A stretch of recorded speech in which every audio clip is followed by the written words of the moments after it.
Welcome back, folks. In the late 1960s, oil companies competed for customers more actively than they had in recent years.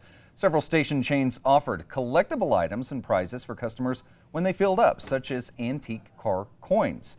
Well, if you didn't know about them, now you do. We've got two experts here in the studio to break it all down for us. Say hello to Phil Vitale and Terry Mulcahy from the Albuquerque Coin Club. Gentlemen, thanks for being with us.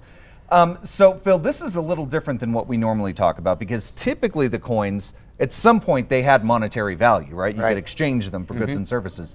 These are promotional coins. Is that right? That's right. Okay. But people got excited about them and collected them. Okay, so tell us a little bit about them, how you came into the possession of them. I'm going to let Terry do that. Go ahead. I basically just found them on the internet, mostly on eBay and places like that. Okay. And I was just fascinated by it. I started looking into it and researching it and looking for other coins.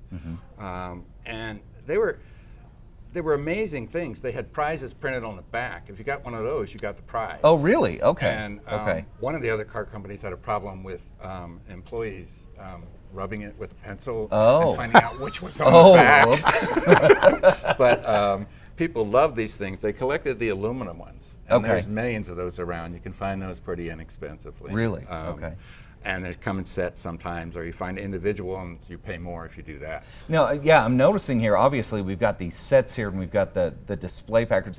Were you able to collect them like that, or did you have to piecemeal this collection together? I had to piecemeal stuff You together. did? I just looked around and found, it was just fascinating to me because the cars are fascinating from 1909 up, and all these old cars, and then the history of the cars was also detailed in this booklet. The bronze ones were actually a prize that you could win. It was on the back of one of the aluminum coins. Gotcha, okay. And that would come in an envelope with the booklet and the coins. Okay. And those cost a little more to buy the set. Now, when we talk about costs, other collectors out there, you know, say folks similar to yourself, what are we talking about in terms of retail value these days? How much are these coins, if we've got like a full collection like this, how much would it be worth? Probably a few $100s. A few $100s? Yeah, okay. I mean, the point of these was not the monetary value of them and as far as collecting, it's just the history, the Americana of it, the kind of things that Americans do. We collect things. Right. You know, and people love this for the prize. You could win $50,000.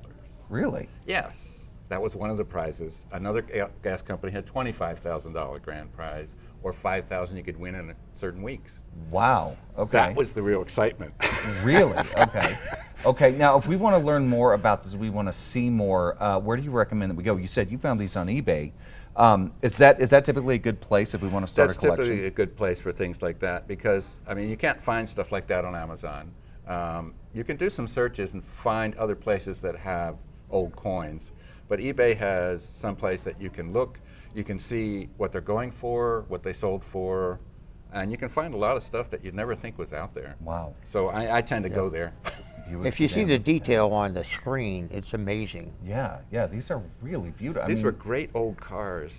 But it's also the detail of this, again, that this was a promotional campaign. Right. This wasn't, you know, currency that we think of pennies, nickels, quarters.